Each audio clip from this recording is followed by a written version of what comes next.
not on. Push the button. Thank you so much for coming to the first of our monthly forums this year on housing. And I'm going to ask a very familiar face who's been involved with housing to introduce our guest speaker. A reminder that we will have our second forum with Brandy Tuck on October 22nd and with Laura Moulton on November 5th. So be watching for those. And right now, you all know Scott Robinson, who was spearheaded our the landing here for PSU students. And he will introduce his fellow PSU missionary.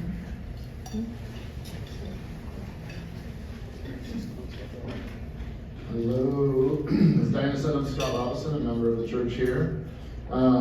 As she mentioned, also one way I'm connected with this group is for the work I've done with the PSU shelter here at FUMC, which operated for about 2 years. Another connection, or reason I'm standing here, is my connection with Dr. Marisa Zapata, is because I work full-time at PSU as well.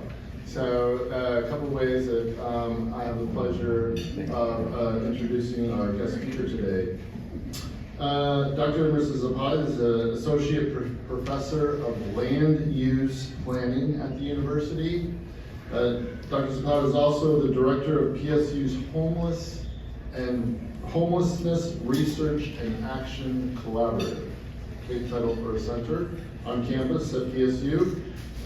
We'll hear more about that, but as an educator, scholar, and planner, Dr. Zapata is committed to achieving spatially based social justice by preparing community planners to act in the face of the uncertain and inequitable futures we face.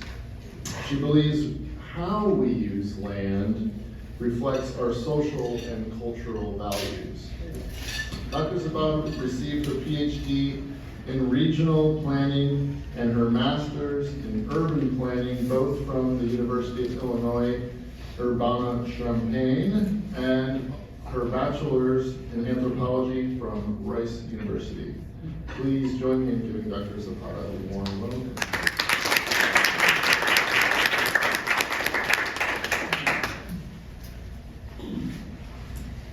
Hello, thank y'all for having me this morning, and in particular humoring my child.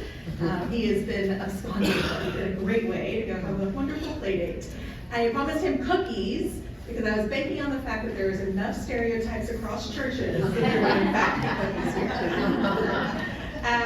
So you will notice that when Scott was reading my bio, the word homelessness doesn't actually show up in it, except for the title of the center that I run. And I think that that's a really important starting point for people, because I think a lot of us really didn't think a lot about homelessness 5, 10, 15 years ago. It was certainly not in my career trajectory. Even within land use planning, I was not a housing person. I was a land use planner, which means particular things about thinking about zoning, about how we think about place. But Violet over here, housing person, former graduate of the planning program that I teach in at PSU, I could never claim that. And in fact, I still have an awkward position of being like, am I a houser? Maybe they'll accept me. But within planning, I had a different positionality. And because of that positionality, I worked on how to do public participation, how to put plans together where we're actually listening to community voice. I was invited to join what is called a continuum of care, which is how homelessness and homeless services is governed in Multnomah County. It's a federal distinction and jurisdictional setup. Other people can be asked to be invited. I was asked because I was a professor who cared about racial equity and could bring that thinking to public process and to general research practices. I believe that when you are invited into a place like that, you do your all. You throw yourself into that work.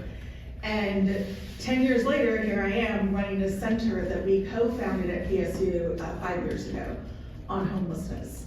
And so I bet like this, there's a lot of us who have been called into this work in different ways. Some of us because it's like, look, there's something we gotta solve. Some of us because we're really angry and frustrated and sad. And so I just always want to start off my talks kind of centering and creating space for a couple of facts. One, odds are in this room, someone has experienced homelessness or housing insecurity at least once in their life. I'm going to tread lightly on this. I assume that many of you are of a demographic that we might describe as aging adults.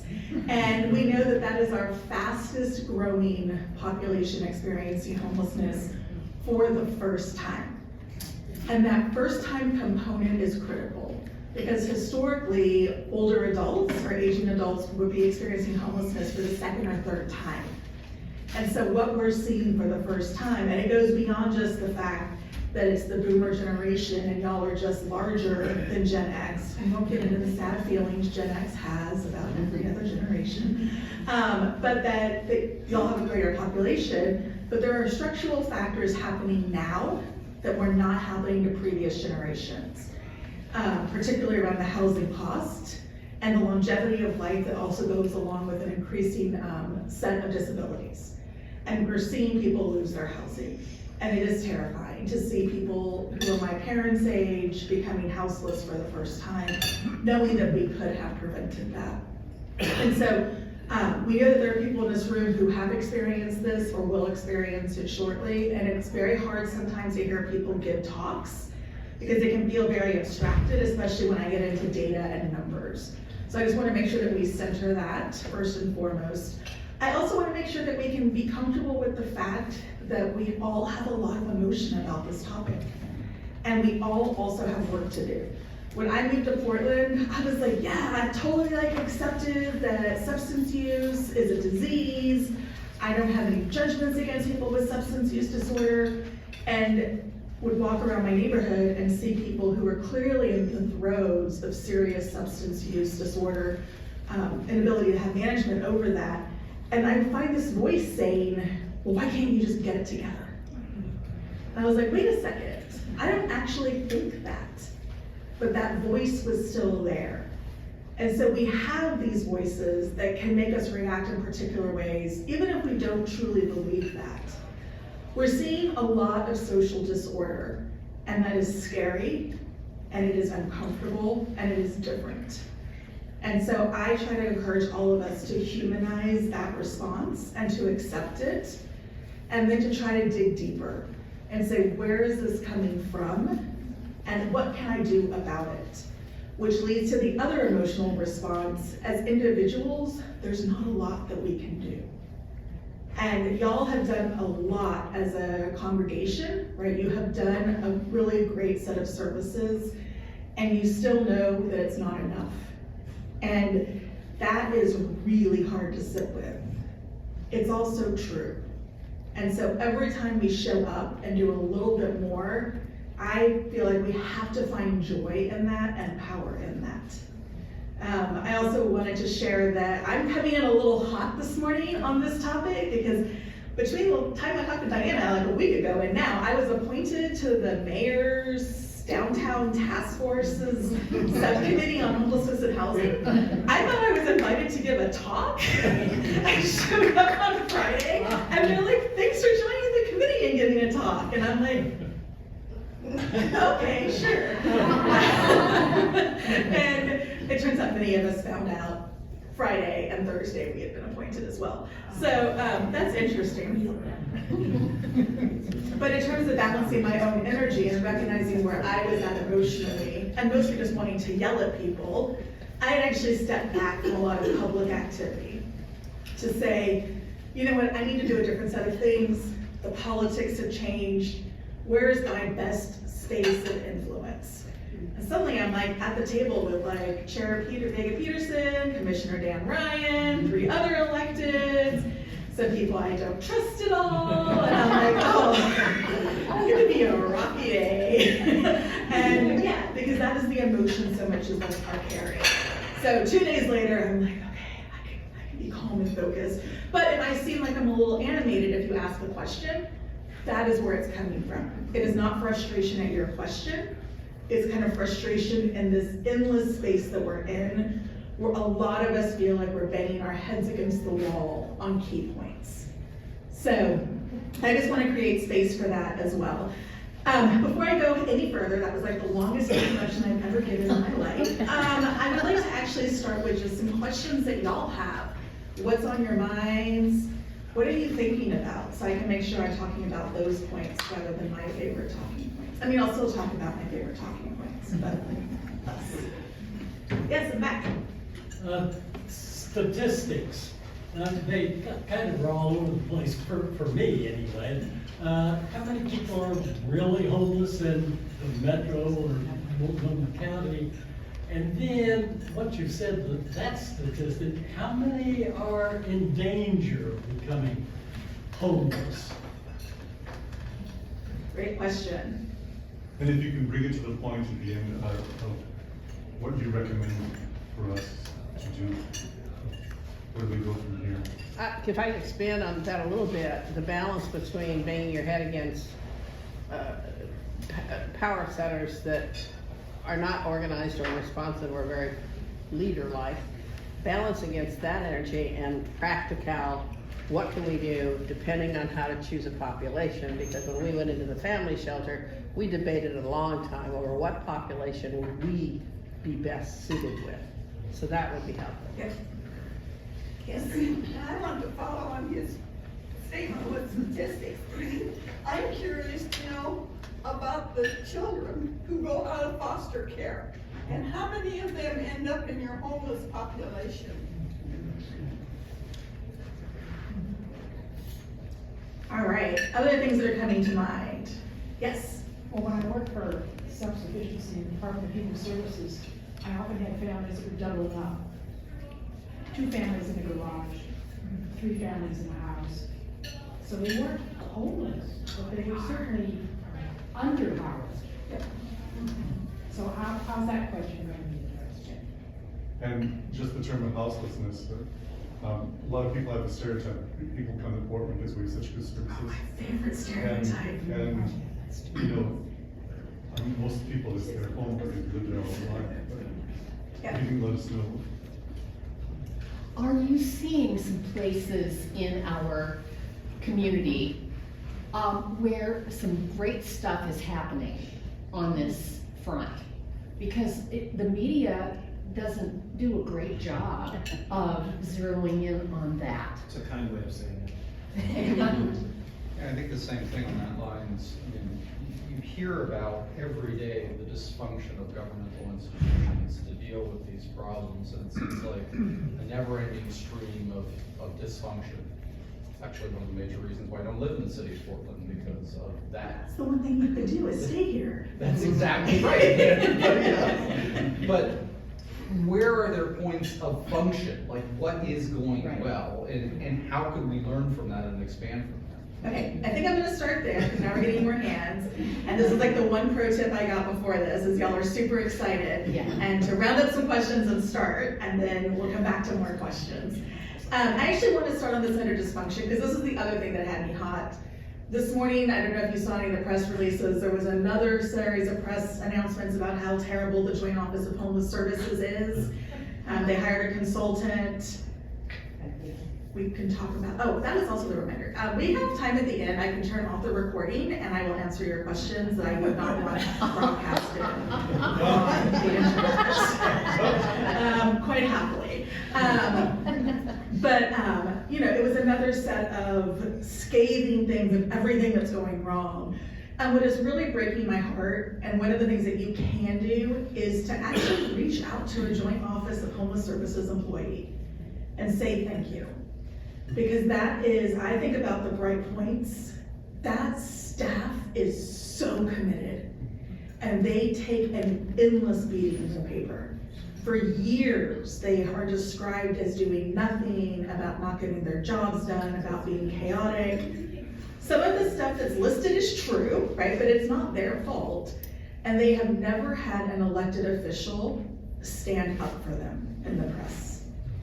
And what that does to their morale is real. And that it does cause staff to leave is real. And so that is something we don't want. We want that staff to know that we appreciate that during winter emergencies, some of them are working 19-hour days. and trying their best in a system that has not been set up for them to be able to move rapidly or effectively. So that to me is the bright spot, but also I'm like, oh my God, another one of these articles. Wasn't the audit report just like a week ago?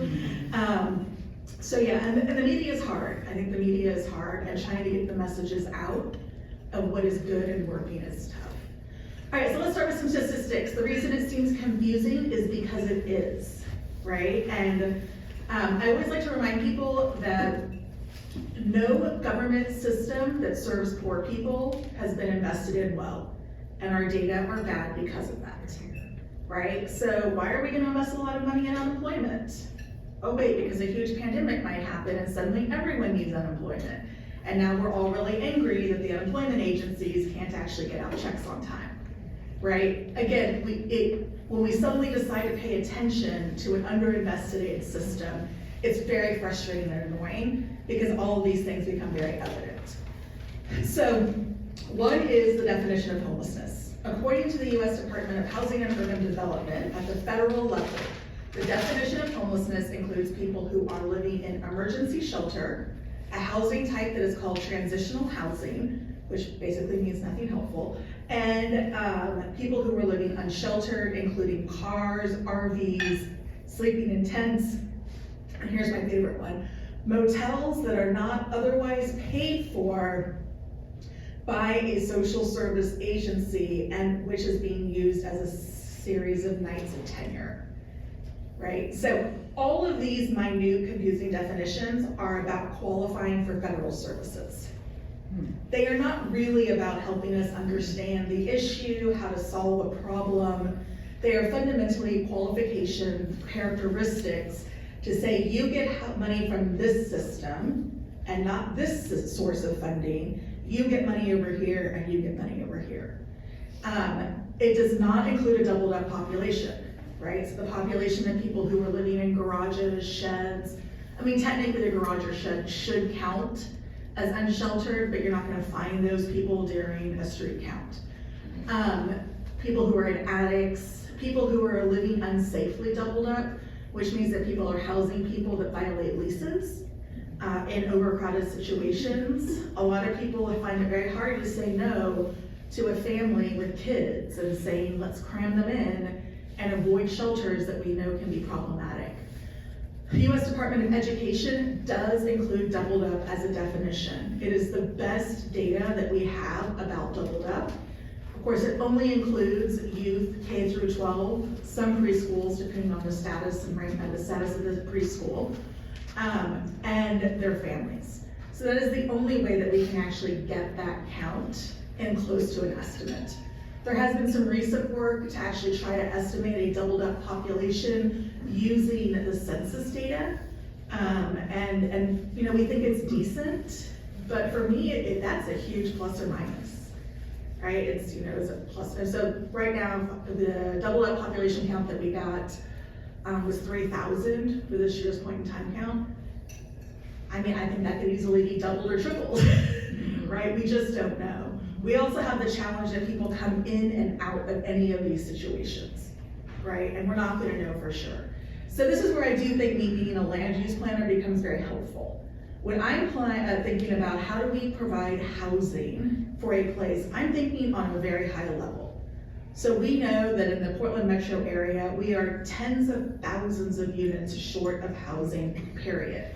Rich, poor, any which way, we are short tens of thousands of units.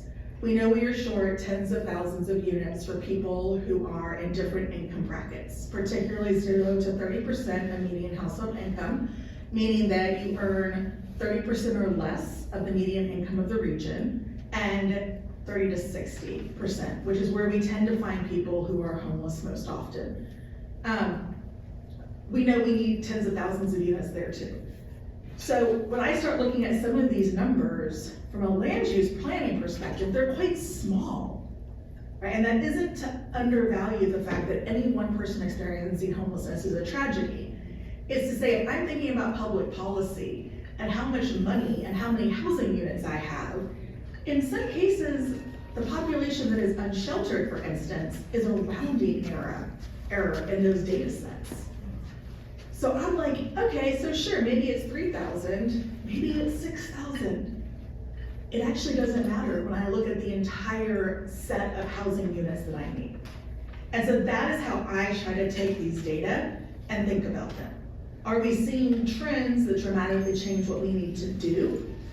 Do we see trends that are going to suddenly massively magnify the amount of housing that we might need to serve that population? I can give you some sneak peeks of the entire point in time count. The report should be out in the next few months. The point in time count is the kind of standard. It's the only time in which we actually try to go out and count people who are unsheltered. That population combined with the population living in shelter and the population that was living in transitional housing came out to about 6,800 for the Tri-County area. Most of that is in Multnomah County. Right? That's not surprising to anyone. I think that's about 4,800, although I want to double check.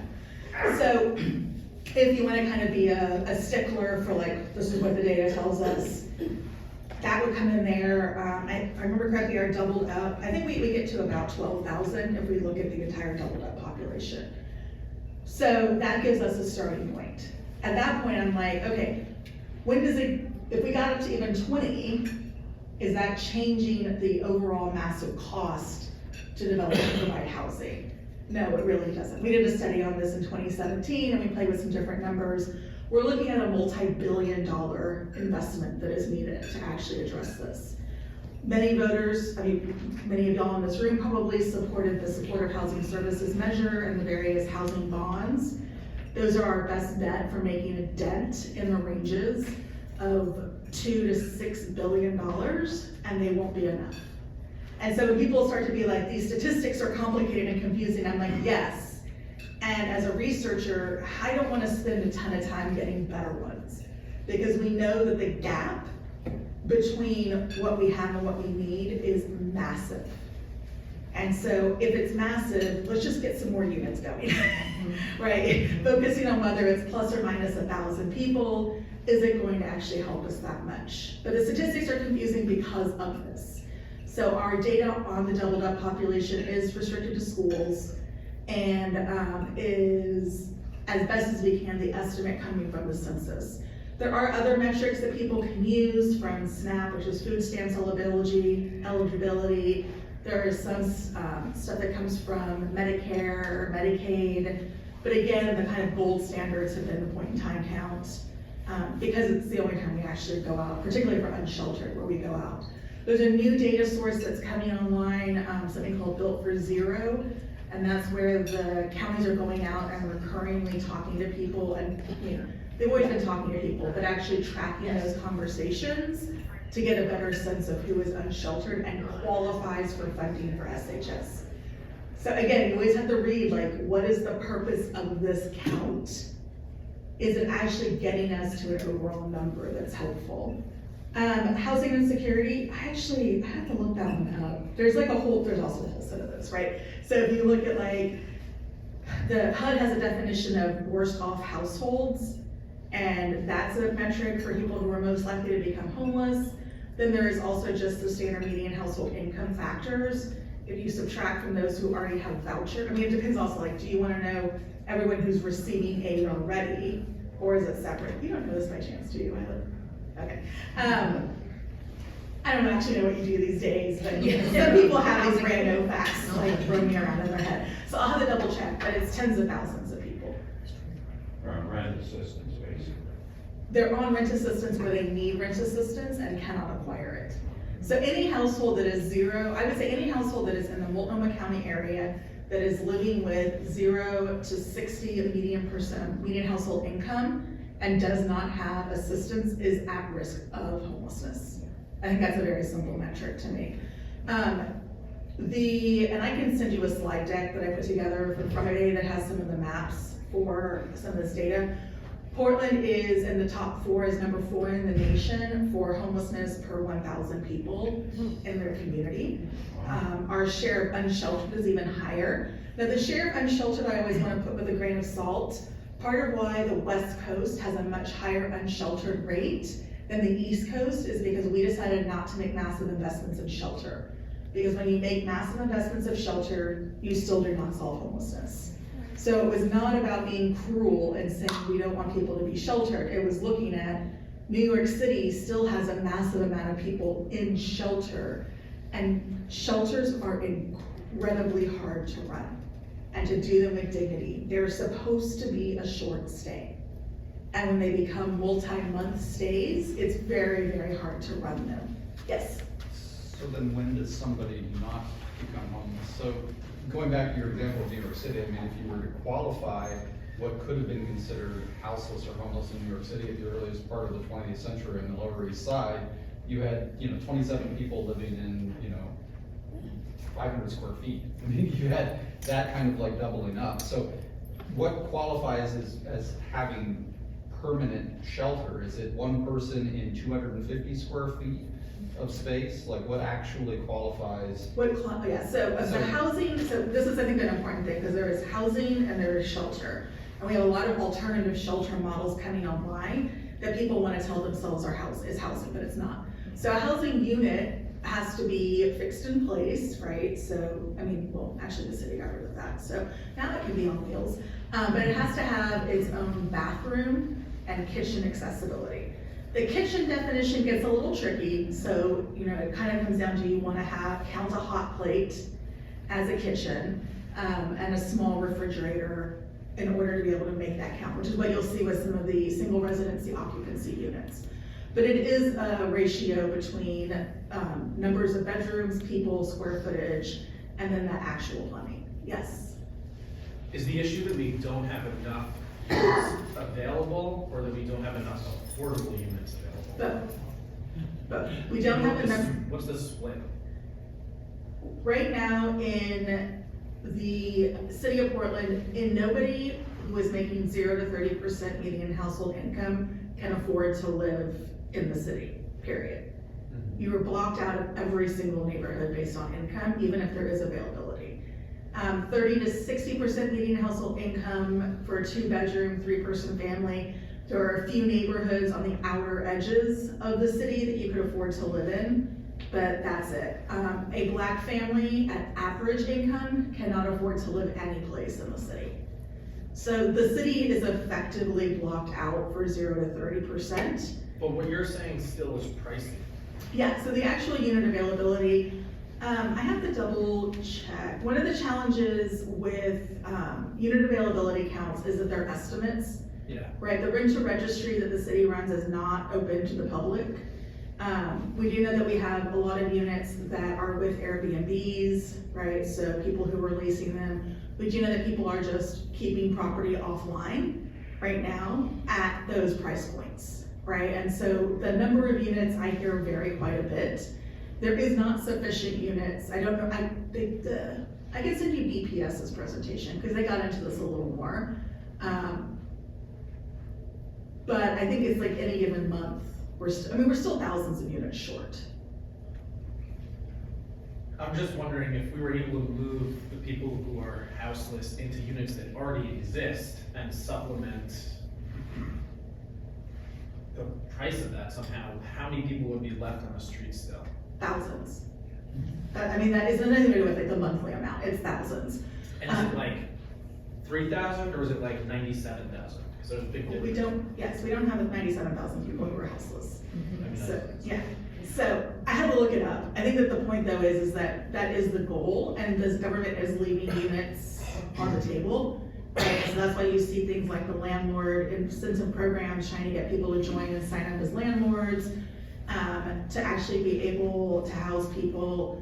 I've been trying to push for cities to actually acquire luxury buildings that are for sale and empty and never been lived in. We don't purchase those. The standard way that you do bring someone inside is you are augmenting their income, including what you would count for Social Security and disability, and you're paying the rest of it and doing supportive services. So there are units to move people in, but not the number. All right, one more question, I'm gonna keep going. Yeah, you can tell me this. I'll ask questions all day, so you can tell me to stop. It seems like we keep incentivizing large developers to develop this subsidized housing, and then magically, when the building is built, it's not there anymore. Has there been an approach where we've we've incentivized individual homeowners, especially now that the city is rezoned, to build ADUs in their own property, and then we're empowering our citizens and the houseless. Yeah, so you're asking us several questions that I think are really important. One is this question about prioritization. Right. So how do we decide who in the poverty Olympics are we going to prioritize? Right, and I know that there are tens of thousands of people who need stable, affordable housing, people who are at risk of homelessness, people who are houseless. I don't necessarily think that we have a good idea of how to do that because it makes us feel bad. Right, and so, we have these internal metrics of certainly the person who is experiencing X condition is the worst off. I don't actually get into that. I meant more like I know what you meant. the unit creators. I know. Oh, sorry. Professional question answer here. So the unit creation has been focused on incentives for large developers. Nobody thinks that the market will produce, no matter how many incentives we give developers. The market is never going to produce a unit at 0 to 30% or 30 to 60% median household income. If you give away the land, the service development charges, if you give away, get rid of all permitting costs, if you get rid of everything except for materials and labor, it still exceeds the price that somebody at 60% median household income can afford. So I just am like, stop talking to the developers about that part. Like, we can squeeze in some units into the market rate buildings occasionally. But if our commitment is to actually producing the units at 0 to 60% median household income, that's a totally different strategy. And I have been really trying to push for understanding that this is really a social housing program and not an incentive-based program. We can also get into the ethics of much of our incentive-based work, including housing vouchers, is continuing to provide profit to people whose life is about making profit. And so is that the appropriate use of government dollars, right? Is the appropriate use of government dollars to help developers earn more revenue? That's a whole philosophical question. We do have programs and have had programs to encourage ADU development for people living in Multnomah County. I think that program has stagnated some. One of the issues with a lot of these programs, and you got it, one of the things is actually compliance and enforcement. And it's, the cities and the counties don't put a lot of money into actually monitoring, is someone doing Airbnb illegally? Did someone actually keep their ADU at low income eligibility, right? So we have a lot of ideas of programs that we put into place, but we don't necessarily follow through with making sure that stay that way. So the program did produce a nice number of ADUs. I have no idea if those ADUs are still being used. The city will give you incentives if you're going to redevelop and you have the space for up to 4 plexes on your property. They'll give you an incentive to help create some of those at some sort of affordability. And I do want to underscore, we need every level of affordability, right? And there is an argument to be said, as long as we get the units, we can be more creative about how we let people have access to that. Yes. So I know that you want to get back to your talk, but just maybe if you could build this in. So in the downtown core, there's probably 40 to 50% vacant occupancy space on commercial real estate right now, and that ain't coming back. I mean, government is pipe dreams that they think we're going to get tech workers and other people to come back to a downtown core. It's not going to happen. So what can be done to be able to use that space that is currently sitting empty, some of which is mortgaged to the hilt, and there's going to be a massive financial calamity coming in several years unless that space finds other use. Yeah, so I would also include parking lots in the center core, right? So parking lots, empty office buildings. So Urban Land Institute has looked into this extensively. And again, I think that one of the fundamental issues we have right now is that we say we want to end homelessness. We are often talking about people who are at the lowest income levels. And then the next thing that someone says to me is, how do we make it pencil out? And I'm like, those are goals that are incongruent. I can tell you how to solve homelessness. I cannot ever tell you how to make that pencil out in any way, shape, or form. So Urban Land Institute looked into office conversions. That's the hot topic.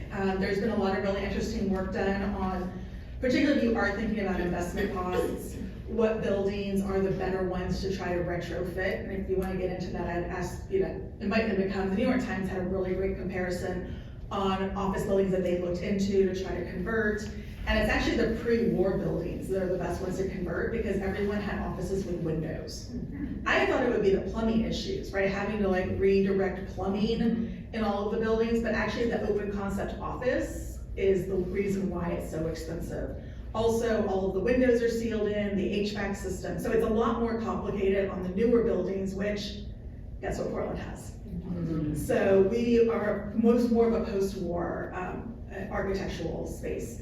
So they looked into it and they said at luxury development, there was no way for it to pencil out. And that is where a lot of the government offices start and stop. Can't pencil out, go away. Again, this is a philosophical question, right? If we want to, and I've been talking to Senator Merkley's office about this, if we want to actually create housing, we have to stop thinking about penciling out. It is going to be a massive, publicly subsidized activity. And we have to be willing to say, we have not invested in housing for the last 100 years. We have had massive differences in income compared to property valuation. We made some very conscious choices at the beginning of the 1900s and even earlier on how we thought about the right to a home. Right? Nobody has a right to housing. And so if we want to undo that legacy, we can convert, but we have to not think about how much it costs. We have to just decide to convert the buildings to housing, tear downs. That's the cost estimate I want to run now is, okay, it may not pencil out, quote unquote, to rehabilitate a building, but how much is going to be the deconstruction costs, right? Which I assume will make all the environmentalists enraged in the city, which it should, yes. I went to a talk here a few years ago by the former director of the Goose Hollow Shelter, and I learned that this problem, I thought, started in the Depression with the Hoover bills, and that the New Deal addressed it and put basically every American family into a home. And that continued until Reaganomics dismantled it.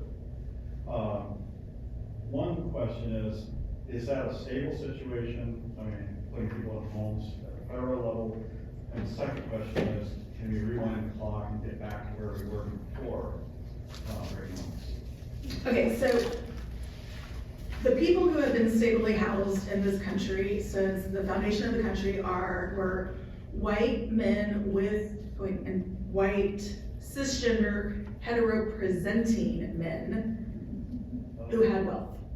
That is the only population that has ever been stably housed in this country, period. And so we don't need to go back before Reaganomics, we need to go back before 1776. People will talk about, there's like some great work that's been done by a number of the tribal groups to emphasize that nobody was homeless before 1492, right? Nobody who was Black was homeless before the first enslavement ship arrived. My people didn't even exist, so Lord knows we weren't homeless, like we were created by some crazy stuff and then denied property. I'm Mexican American, sorry, I should know that. So, and of course we know that when could women start owning property? Yeah, women on a bank account. Yeah. Y'all, I was horrified. I'm like, I know women who didn't have a bank account.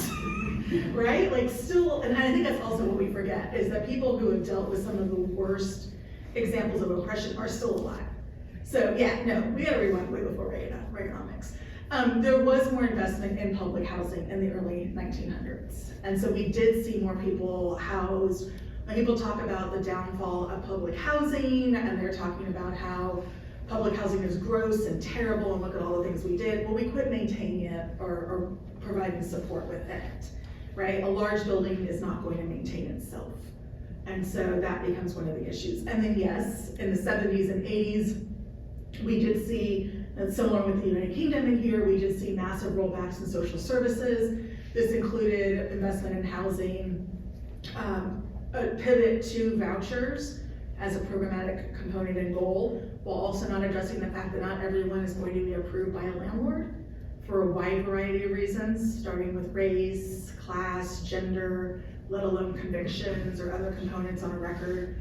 And then we also did shut down a lot of the psychiatric hospitals, which was supposed to be a good thing, right? But the investment in the community-based arrangements for healthcare did not follow. And then we of course had the war on drugs.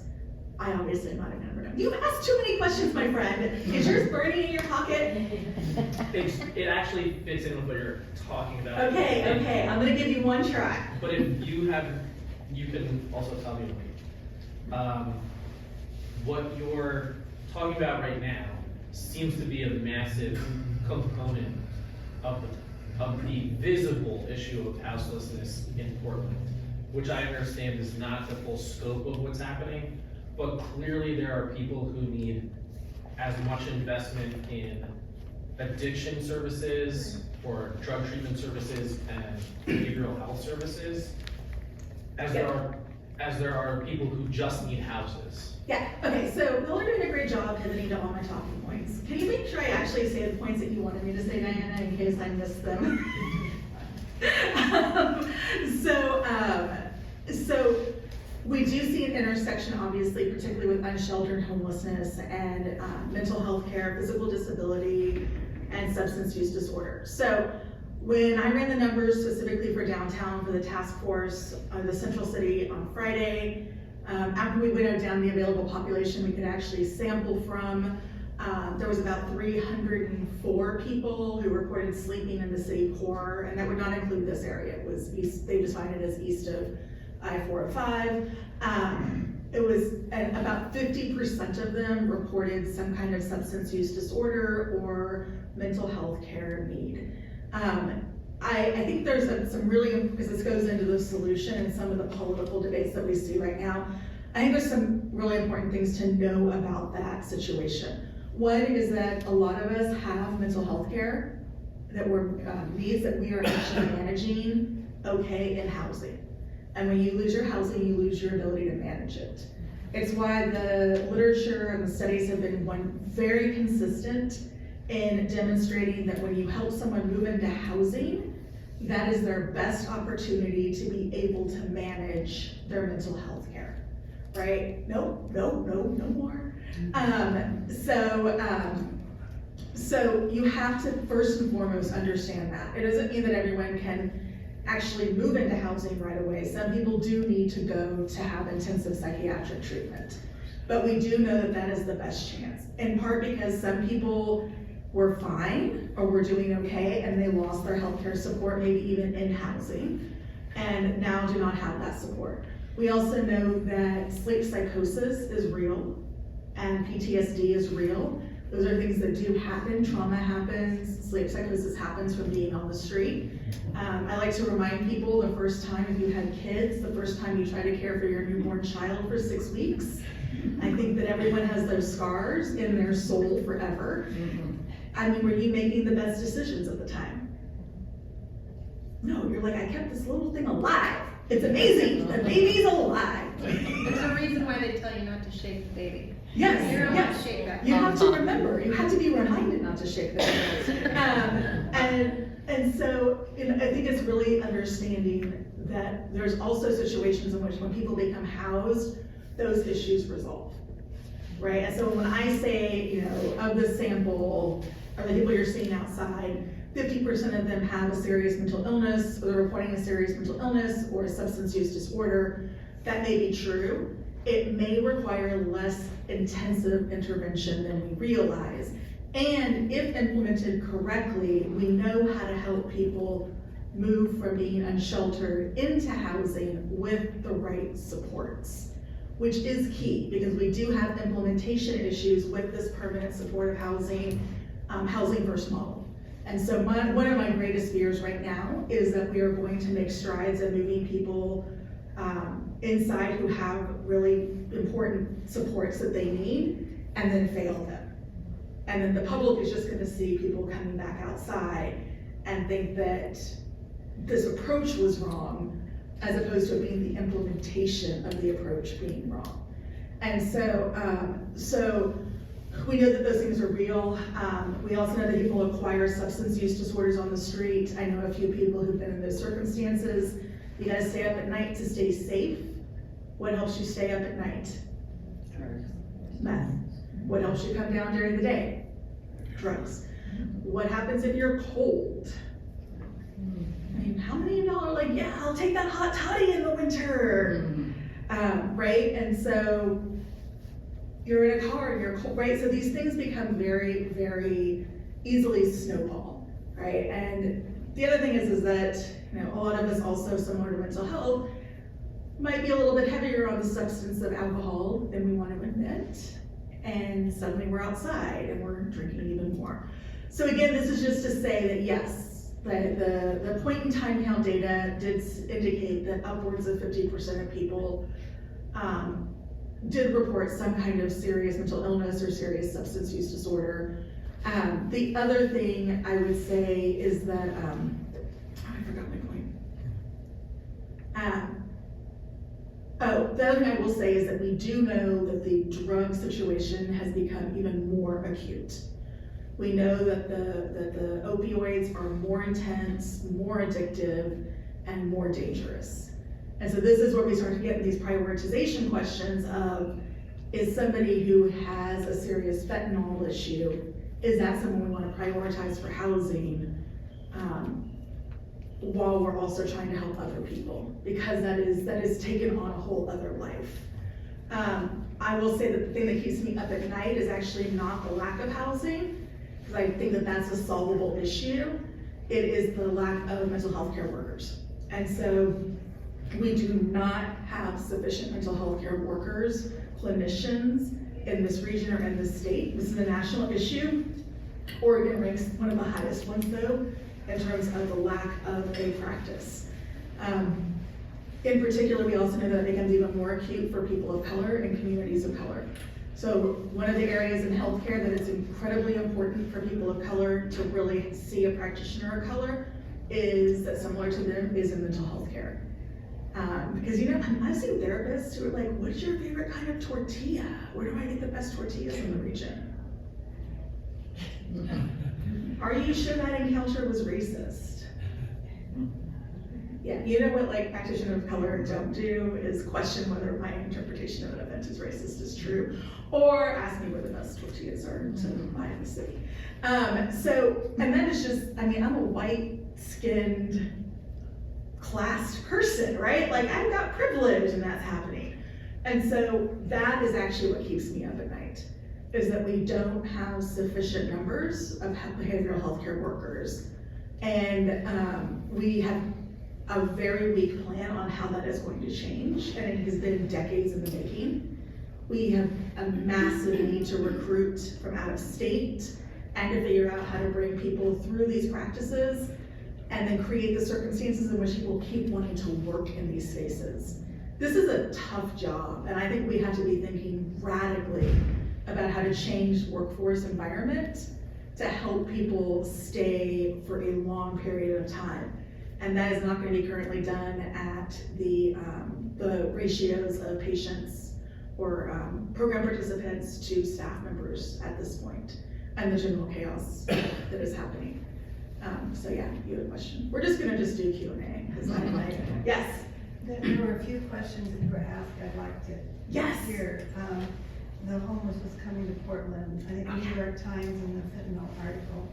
And then just what are some great stuff happening? Oh yeah, okay. So coming here, I can't tell you what the percentage is right now because the point in time count hasn't been reported. And so the basic upshot is the overwhelming majority of people were in the Portland region the last time they were housed. They may be in Multnomah County and they were living in Clackamas County, although that number came in much lower than we expected.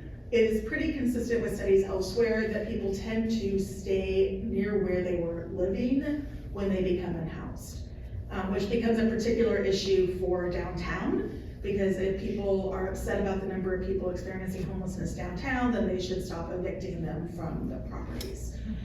We also have a robust set of data around evictions, and eviction are going up, and they've been going up for the last year. This is eviction filings. We know that when someone receives a filing, that is our best point of intervention to find out why is that person being filed against? Is this something that can be resolved? And if not, is this something we can actually help someone move to someplace else?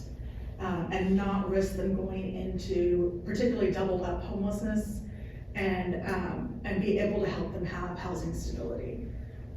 So yes, so it's a myth that is in every city in the country.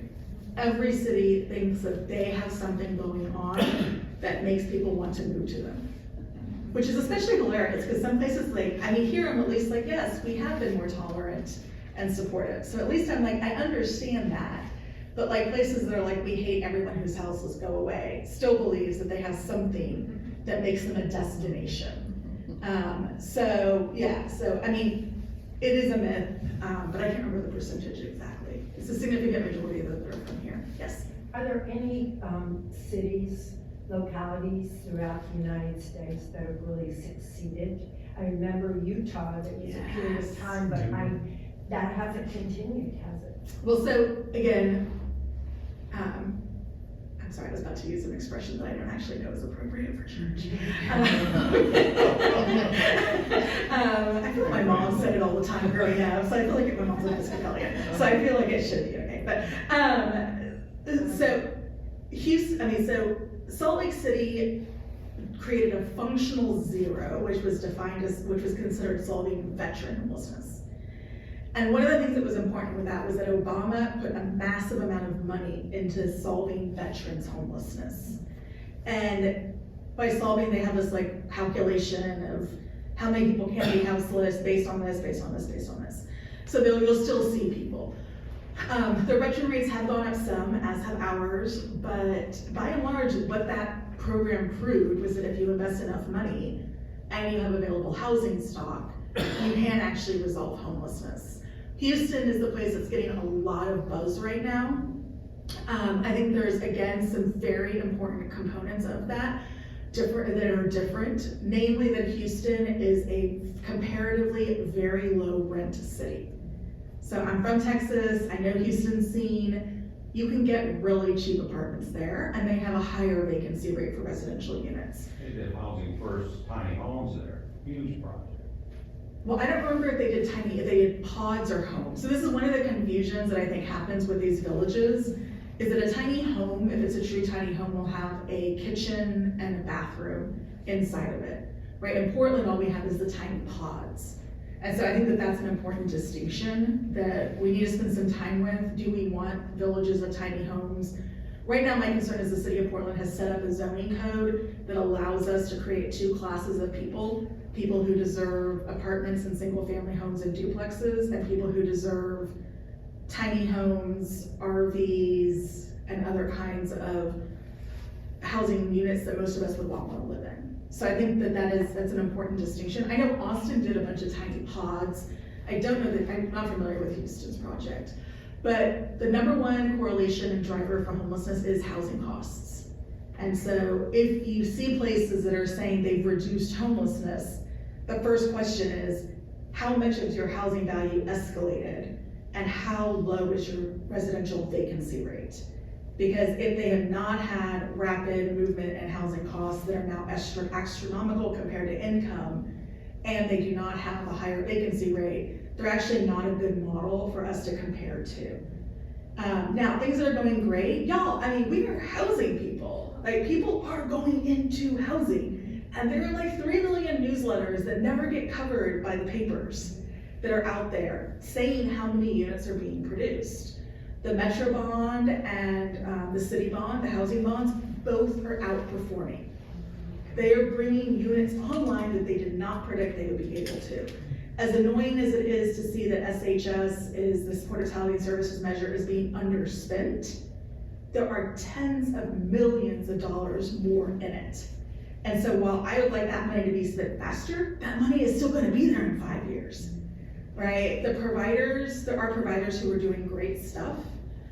You're gonna have Brandy come talk to you next month, and she is fantastic, next week, I don't remember, but she's fantastic.